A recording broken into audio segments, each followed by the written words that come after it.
1986 में आईआईटी ने 3 मार्क्स का एक प्रॉब्लम पूछा जहां पे वो पूछ रहा है कि two protons A and B are placed in between two plates of parallel plate capacitor charge to a potential difference V as shown in the figure भी दिया है। The forces on the two protons are identical, true और false.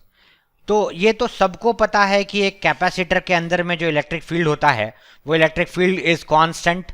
क्यों? क्योंकि हम लोग इसको एक इनफाइनाइट प्लेट की तरह कंसिडर करते हैं, तो इलेक्ट्रिक फील्ड की जो वैल्यू होती है वो होती है sigma by epsilon not near any conductor, this will be our electric field.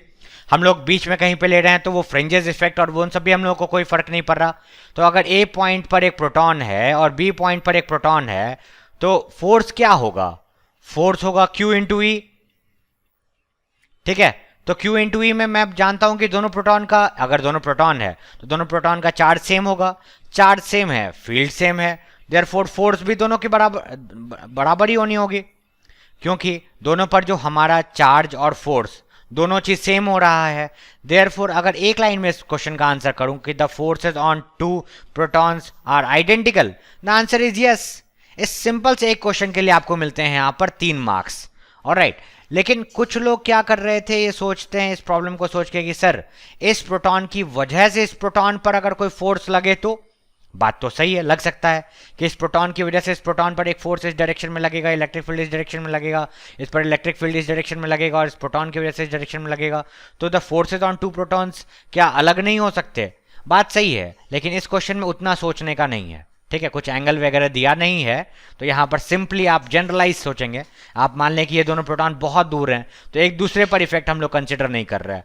ठीक है, तो हम लोग सिर्फ electric field due to the parallel plate capacitor वो देख रहे हैं, और हमें पता है कि इलेक्ट्रिक फील्ड पॉजिटिव टर्मिनल से नेगेटिव टर्मिनल की तरफ होता है, इस तरीके का। और इन्होंने V भी दे दिया है। ठीक है, लेकिन इन्होंने कुछ क्वेश्चंस न्यूमेरिकल्स तो पूछा नहीं है जो मैं सॉल्व करूं V बाई D और इलेक्ट्रिक फील्ड फाइंड आउट करूं। हम लोग को पता है उसकी वैल्यू जो भी होगी एक सिग्मा बाई एप्सिलॉन नॉट होगी, वो कांस्टेंट होता है इनफाइनाइट प्लेट कैपेसिटर्स के लिए। ठीक है, तो इस क्वेश्चन का आंसर बहुत सीधे शब्दों में हो जाता है ट्रू। आईआईटी ने ऐसा कई बार क्वेश्चन पूछा है जहां पर ये बार बार देखने को मिलता है क्योंकि we must understand what is the general meaning of any question. Specific कोई एक पर्टिकुलर केस लेकर के आप गलती करेंगे क्वेश्चन तो, और आप सोचेंगे उस पर्टिकुलर केस में, तो ये वैसा क्वेश्चन होता ही नहीं है। आईआईटी हमेशा जनरल केसेस के लिए क्वेश्चन पूछता है, जैसे यहां पर पूछ रहा है। 1986 में उन्होंने 3 मार्क्स दिए इस सिंपल सा ट्रू बोलने के लिए। Alright, thank you very much.